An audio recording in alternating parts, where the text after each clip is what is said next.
How do you ask for consent without, killing the mood? As a society, I feel like we tend to blame the victim when we hear about sexual assaults. What is your take on a healthy and toxic relationship? Asking a question shouldn't really kill the mood.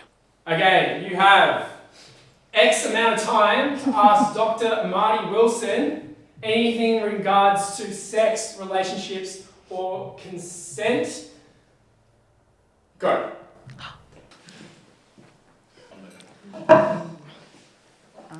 How do you ask for consent without, killing the mood? This is a really good question, and I kind of thought this might come up actually because, it is something that people worry about. And one thing is, if two people are into each other and there's kind of some sort of chemistry building, and whether it's consent to kiss, whether it's consent to whatever else, typically my stance is if you ask and it kills the mood, it probably means that someone was looking for a way out. It probably means that they weren't quite ready for it to go to wherever that next step was. And even if they might like the person, they might be feeling nervous or they need to take it a bit slower. And if someone actually asks, oh, do you want to do this? Or are you okay? And they say, no, I don't. Or actually, maybe can we wait till, next time? Or I'm feeling, I've got a headache, whatever the reason for refusing might be. I think that probably means that they were hoping for an opportunity to kind of pull it back. Asking a question shouldn't really kill the mood if people are really into it.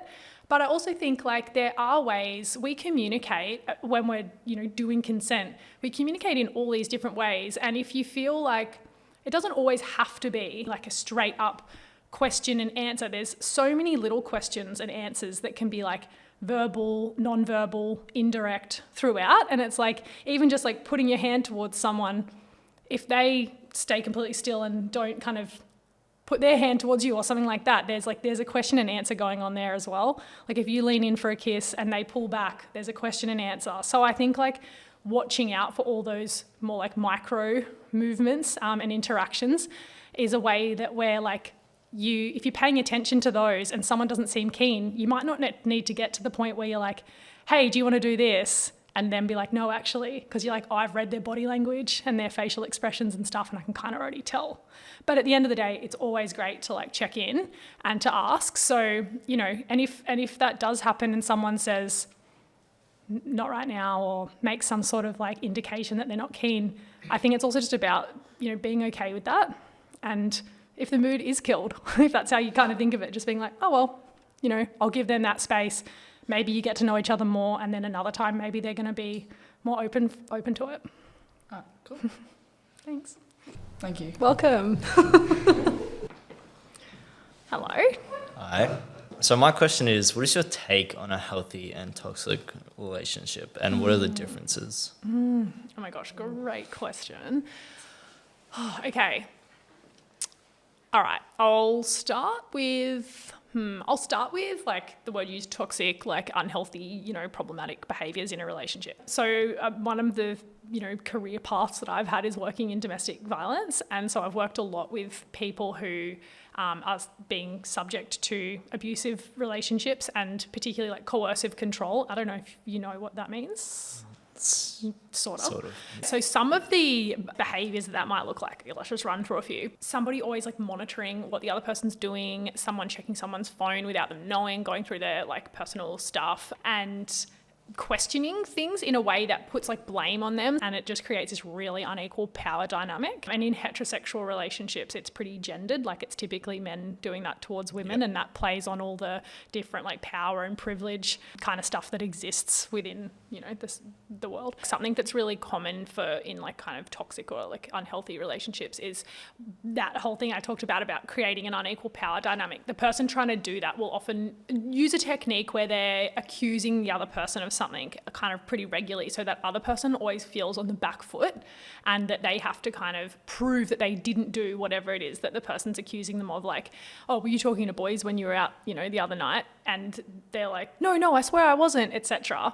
And it puts them in a position where they're feeling they've always got to kind of defend themselves, and that keeps them kind of preoccupied. And meanwhile, that is actually a pretty manipulative and problematic behavior, that someone's like accusing someone of doing something that they didn't do. And they can't have an open say. Yeah, they can't have an open say. And so then what happens is, like, whilst that person's busy kind of trying to defend that they didn't do it, it's like they don't actually get, the opportunity to be like, hey, what you're doing is actually this. You know, this feels manipulative or, unfair. There's so many other things, of course, like your really obvious stuff like physical violence or like sexual violence, like pushing someone to do something they don't want to do sexually, or verbal abuse, swearing at people, putting people down, calling people names, always making little comments that chip away at their self-worth or self-esteem, like telling someone they're stupid or like, can't do anything right. Whatever it is. That stuff I would say are like, examples of like an unhealthy or toxic or abusive relationship. Yep. As for a healthy relationship, I'm actually so curious to know what you think. I feel like it's kind of the opposite of what you said. Like, it's all toxic is like bad. I feel like a healthy relationship would be like seeing each other, not putting each other down, making sure they're okay, comfortable with whatever you're gonna do or doing. And I feel like that's a major part in everything. Yeah, so like kind of like really taking notice of what your partner might need in a certain situation, giving people space to make their own decisions. Yeah. Kind of like having their best interests at heart. Like that's what I always think about with the relationship is like, in this scenario, in this situation, like, does this person want what's best for me, or are they kind of like are trying to be out to get me in some way, you know? And and I think like just really giving someone the space to like be themselves and explore themselves. Like I think something that can happen in relationships is people trying to like get someone to be someone that they aren't.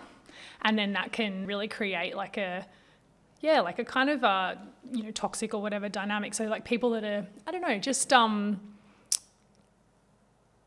letting people be their authentic self.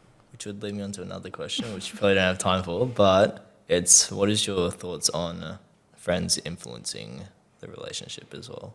In what way? Like what they should be doing and what they shouldn't be doing. Friends influencing one person in the relationship. Yeah, okay. So I guess I'm thinking about like, with like like in a sexual kind of context of like peer pressure and stuff like that. Yeah, stuff like that. Yeah. Anything like within the relationship should be the choice of the people within that relationship. And like if someone doesn't feel ready to do something or their partner doesn't feel ready to do something and then one of the people are getting pressured by their mates that they should be at that point, like I guess like having the courage to like tell that person, actually this is between me and my partner, and either like they're not ready for that and I respect that. Like it's actually a really amazing time to role model, like that you respect your partner and kind of giving a bit of like, I don't actually really need your input into this is like between us. Just trying not to be like affected by that type of peer pressure, because I think like that's one of the biggest things, right, is like we do take on so much of like what other people think of us, but it's like when are we going to put a kind of barrier? Like when are we going to start being like, that actually doesn't bother me, like kind of like letting it roll off. Like this is my decision, this is my choice, I don't feel ready for this, like it's actually not their business. Just let it go behind you. What, do you have any other ideas? No, not really. But that answers the question.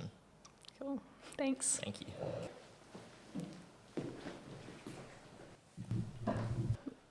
My question is, could you explain what affirmative consent is? Yes, I can. Affirmative consent often gets like synonymized with like a yes, and that is a big part of it for sure. But something that I like to also bring into this is that a yes isn't in and of itself a yes. Like if a yes happens because someone's been pushing or like coercing, then that yes is like not a genuine affirmative consent, even though like, so it's like basically the way I try and, explain affirmative consent is like, it is not a tick box. It's not like, how do I get this person to say this yes so that I can have consent for this, and then, whatever I do is like consented to. For me, it's more like a process, like a dynamic, continuous process where there's like paying attention to body language, cues, like all of the verbal and non-verbal stuff that kind of like co-creates like a sexual experience. And there's like, is it reciprocated? Is someone like, showing that they're comfortable? All of those things like contribute to this like process. It's like a process, not an event. It doesn't hinge just on a question and answer. A question and an answer is like one part of like our toolkit of consent. Yeah. And there's like lots of times where a check-in, like a verbal check-in, is really important, especially if someone looks uncomfortable.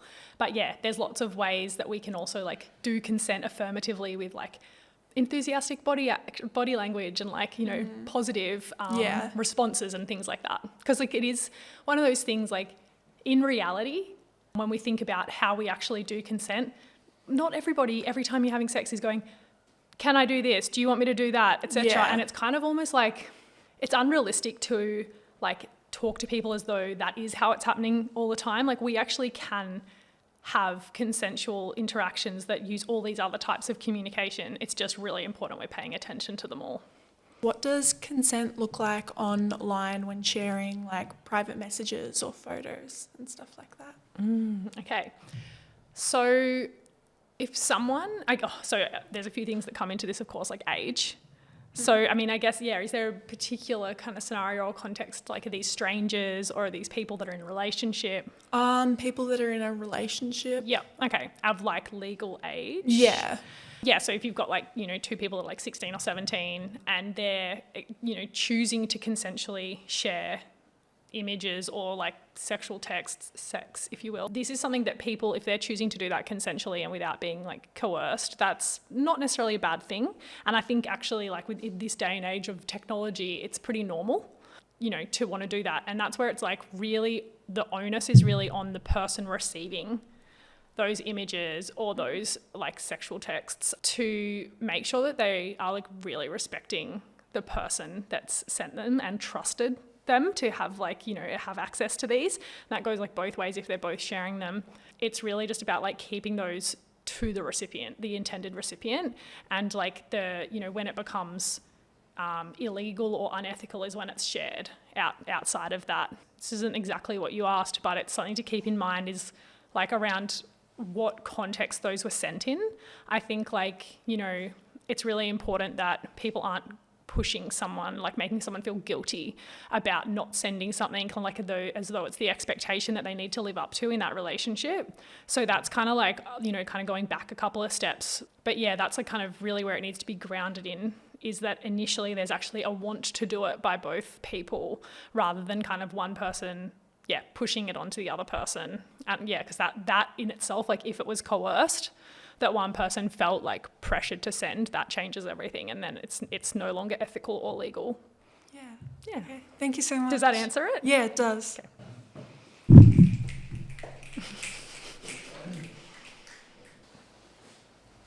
Hi. As a society, I feel like we tend to blame the victim when we hear about sexual assaults and, sexual harassment, issues like that. And I feel like that really stops us from having honest and open conversations about, consent and boundaries. How can we encourage victims of, sexual assault to speak up about their experiences and their issues? And to what extent do you find, how important do you find that is in creating an environment that's safe for everyone in regards to sex and consent? Yeah, you're right. Like we do have a society where like victims are blamed, or people that are sexually harmed are blamed, and it's often things around like, well, what did she expect? Why did she go back there? What was she wearing that for? Why did she do this with that person earlier? Like all of these, they're called rape myths or like narratives around that remove responsibility from the person responsible for the harm.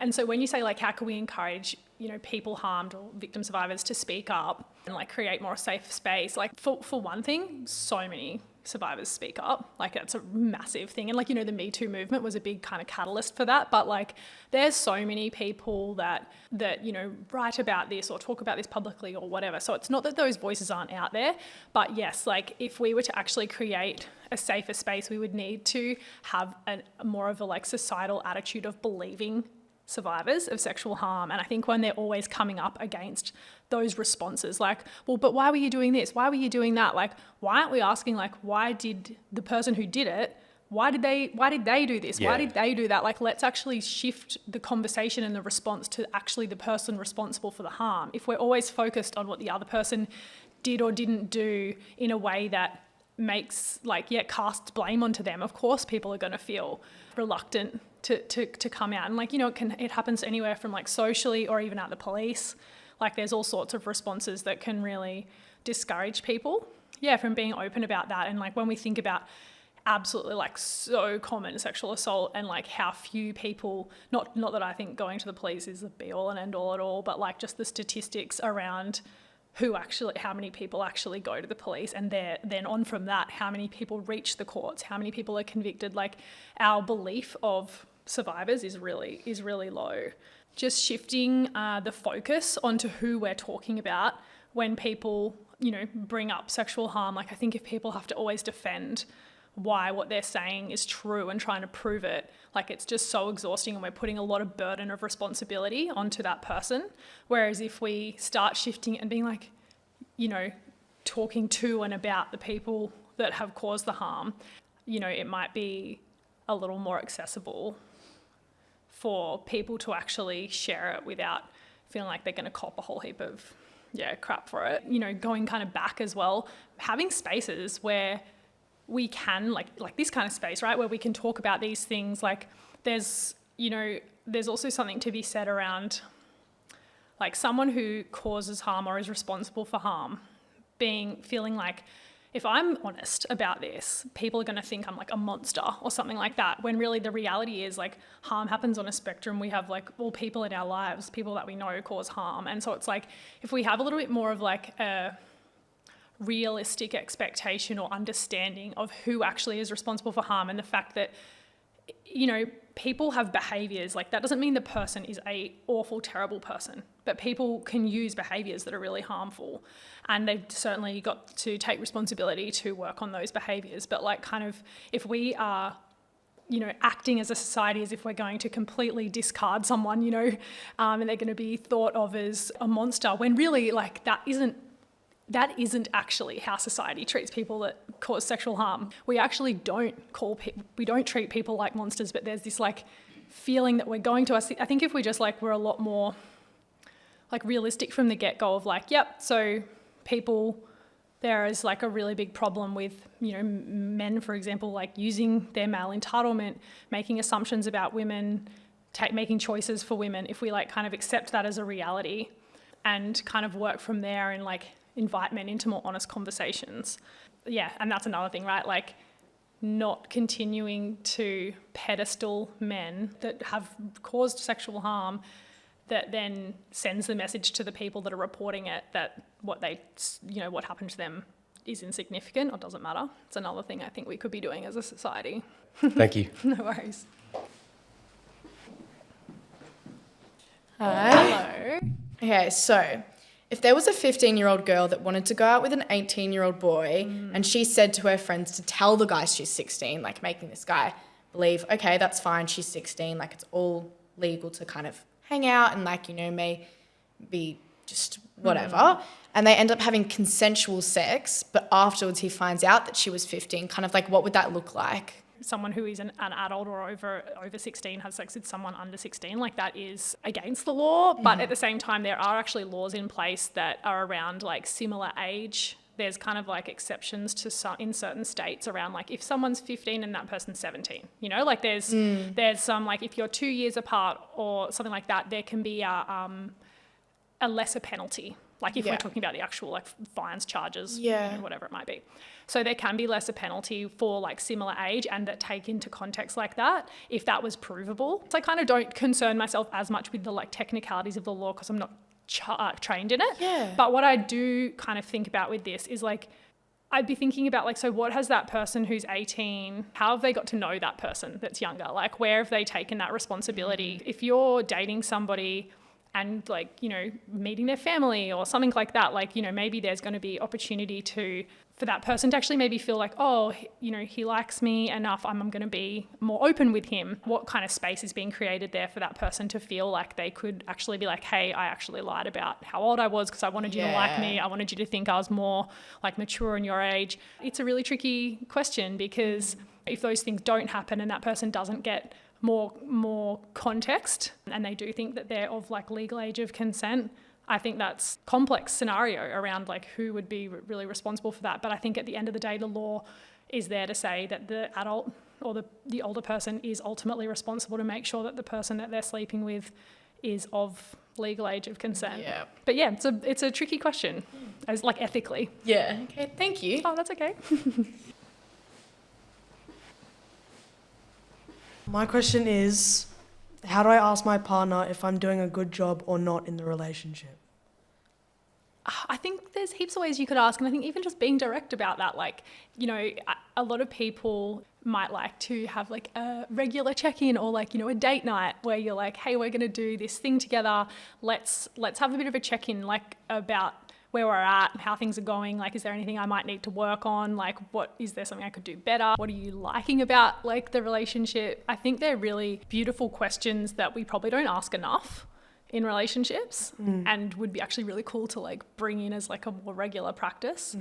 I'm not sure whether you're also talking about like sexually or whatever, but to give that as like another example is like that's also like super important and so useful, and often like not when the sexual or like sexualized interaction is happening, but when there's just like a regular day hanging out and whatever, being like, hey, is there something that you like that I'm not doing, or something that you don't like that I am doing? Like I want to learn, I want to be able to like make sure that the way I'm, you know, being with you is, it feels good and like nothing makes you uncomfortable. Like having those conversations, I think, strengthen relationships and make people feel more connected. And I think having those combos like really normalizes that, and yeah, it's really useful. Because like when I'm in my relationships, I do ask those questions, but then it just afterwards always feels like I'm doing something wrong. Like I've not, and then I'm like, oh, what did I do? Like I didn't think I'm doing anything. Asking what are you liking in the relationship, or what don't you like about it, and it just seems like it's wrong. Like What makes you think that it seems wrong? their body language afterwards, after I ask the question, maybe like the uncomfortability of it, but I feel like it's necessary for the relationship. I don't know if that's me or if that's them, and so yeah. I wonder as well, like sometimes, like, you know, these things, what we're talking about today, it's not that common. And I think that when you are, you know, learning more about like being more open and that type of thing, maybe it does take other people by surprise a little bit, and they don't really know how to be as open, and perhaps that like role modeling that you're doing there could be really useful, and like over time it might kind of make them a little bit more comfortable to do it as well. And you know what, sometimes like we live in this society where people go at like new things or something that's like, you know, might seem a little bit like awkward or something, and those types of open questions can sometimes feel a bit awkward the first time you're doing them. So maybe it is something that at the time isn't like appreciated as much, but maybe like later they'll look back on and be like, oh, that was really sweet. Or it might just be even being like, hey, are these check-ins not working for you? Yeah. But yeah, I don't know. I think that's like, from as far as I understand what you're talking about, like I think that's a really nice, you know, thing to be doing in a relationship. And maybe even just saying like, I know this is a bit awkward and it's probably not something you've done before, but like I just care about your comfort and I just want to check in. Thank you so much. You're so welcome. Come on up.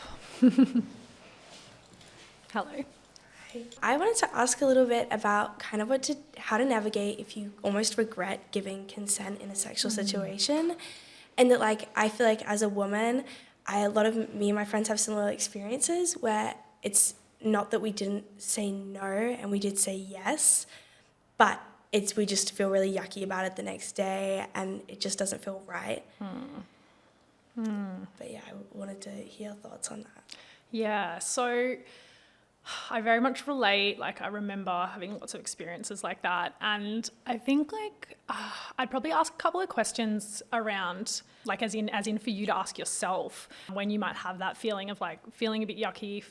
And, you know, so to preface, something really important is not saying the word no does not mean that someone doesn't refuse. Like, there's so many ways to refuse or, like, not consent that do not involve saying the word no. And that's, like, our body language, facial expressions, other things that we might say that might be, like, indirect. Like, it's actually, like, research goes to show that it's actually, like, not that socially common for us to give, like, direct verbal no's when we don't want something, like, sexual or not. We usually offer, like, a palliative, like something like, oh, like, that'd be great, but, or I'd love to come, but, you know, and give some sort of, like, kind of excuse or reason. So just wanting to kind of start the answer with saying that just because someone doesn't say no does not mean they said yes. And I think I'd be like, and this is where a lot of my, like, questioning of, you know, were my interactions actually genuinely consensual came from, were things like, why did I feel yucky? Like, why did I feel, like, almost a little bit, like, harsh on myself? Like, why did I let that happen? And I would look at, like, what actually happened in the, like, from getting from here to here.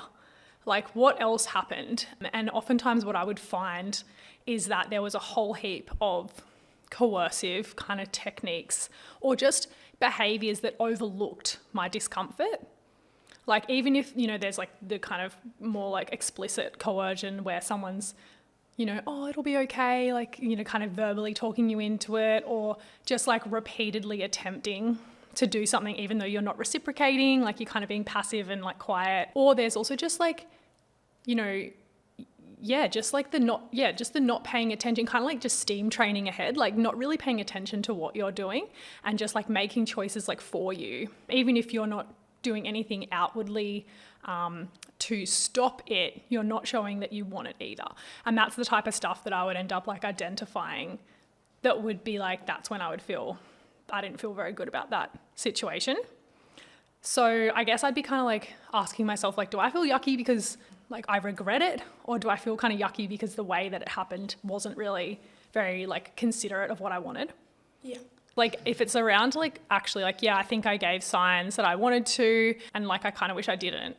There's also, like, questions for yourself, like, why did I feel like I had to go along with that? Even if someone isn't themselves coercing, there can be, like, expectations of the context. So, like, you've been out, like, maybe partying or something, and someone's asked you if you want to go home, and you're like, oh, I don't really want to have sex, but, like, I want to go home because I want to keep hanging out, or maybe I want to cuddle, like, I like them a bit, don't really know where I want it to go.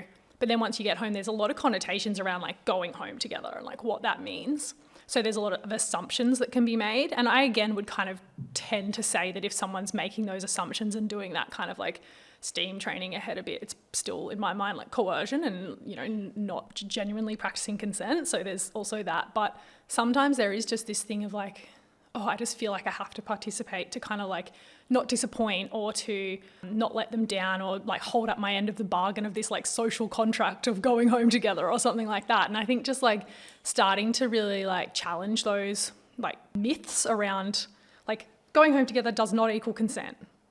Like, kissing someone earlier does not equal consent. Like, I actually have the right to stop this. And if someone doesn't respect my stopping of this, then that's a whole nother kind of story. Thank you so much. That was really helpful. Thanks.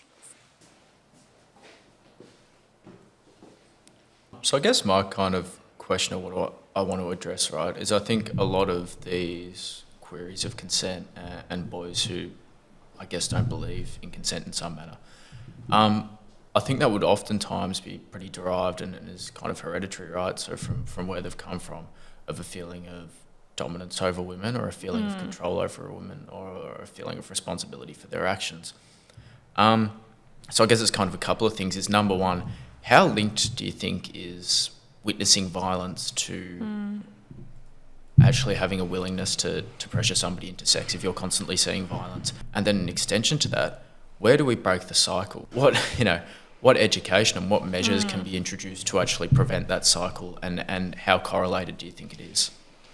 Okay, so just for one thing, I want to say, like, I get what you mean when you use the word like hereditary, etc. But I'll just like kind of reframe that as like it's not a biological like inherited values. It's a learned behavior, right? And so yeah, absolutely. Like what we see role modeled, and especially from like the first things we're seeing, like if we've got two parents and it's a heterosexual relationship, we're seeing a mum and a dad, and that dad is a user of violence and is exploiting like his male privilege in that relationship, and whether in whatever way form that might take. If we've got like a little boy and a little girl and they're watching that, like there might it is very much a reality that they're going to learn that like kind of way of relating and learn that gender expression or performance from their parents. So like sex could be used in that same manner as a matter of control, like in a violent manner in the same way. This is something that it's really important, like who our role models are, absolutely. What I think, this is kind of not really so much an answer, but like a little bit of a curiosity is like what I find really interesting is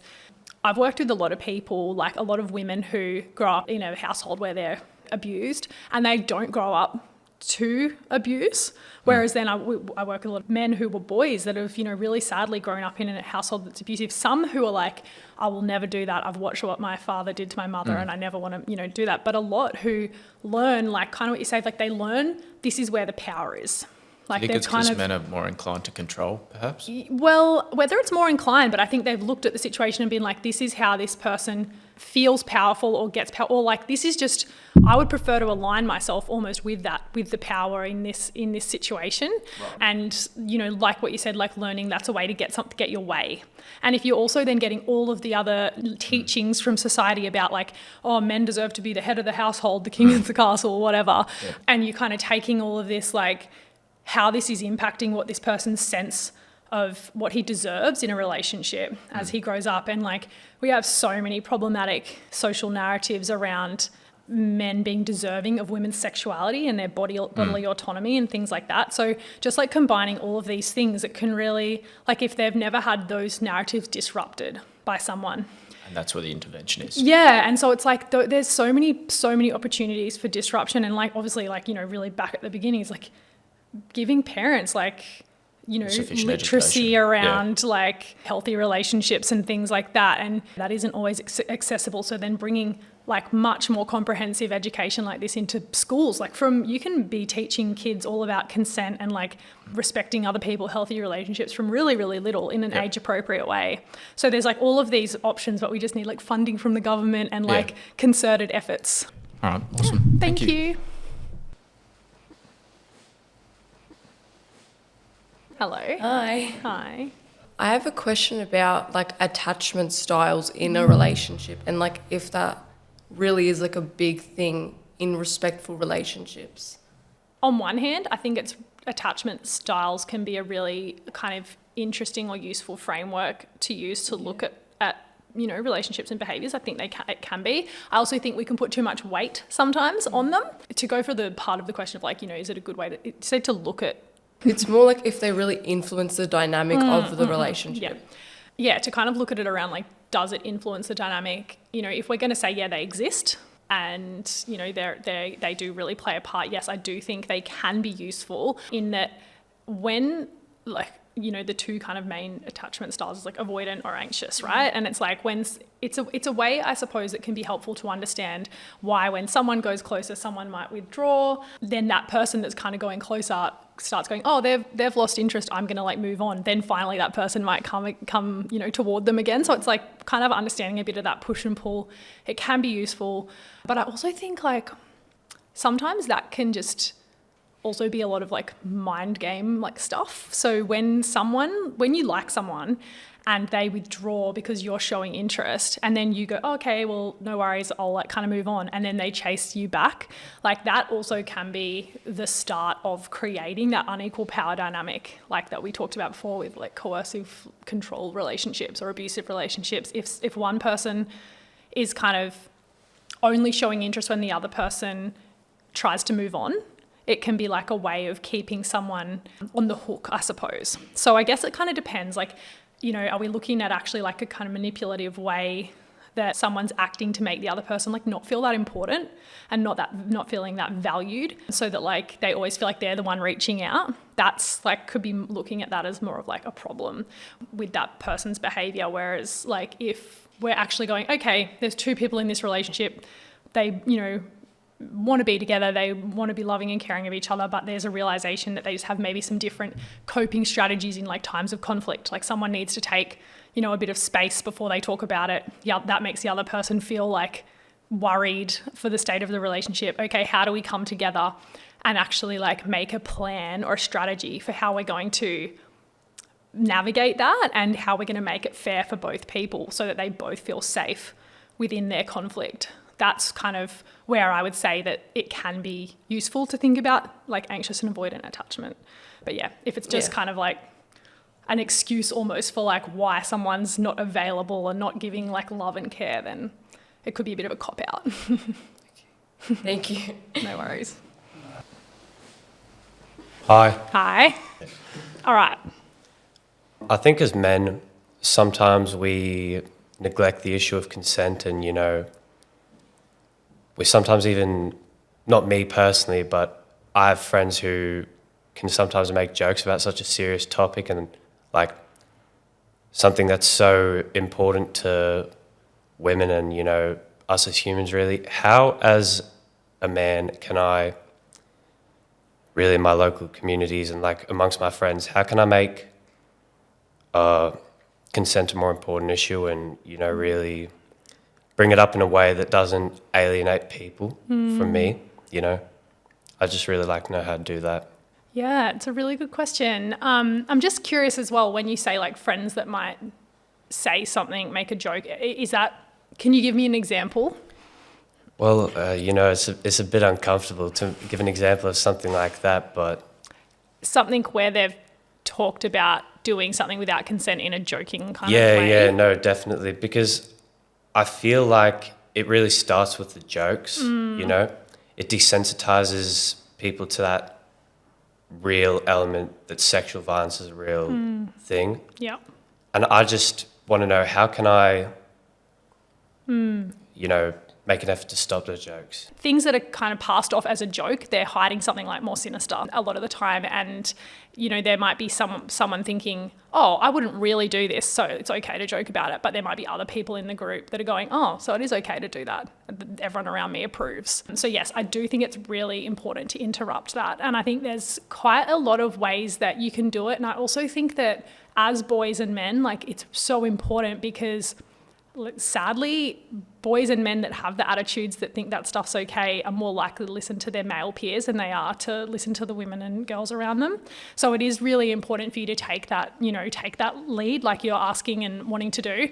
And I guess, like, you know, my first thought would just be to challenge them in the moment of like, why do you think that's funny? Or, you know, some sort of question that might still be like good-natured, but like getting them to maybe like explain a little more on it. And I think sometimes people are making quote unquote jokes with this like expectation that everyone's just going to laugh and it's going to be passed off. And I think when there's actually like a pull up and a bit of a challenge,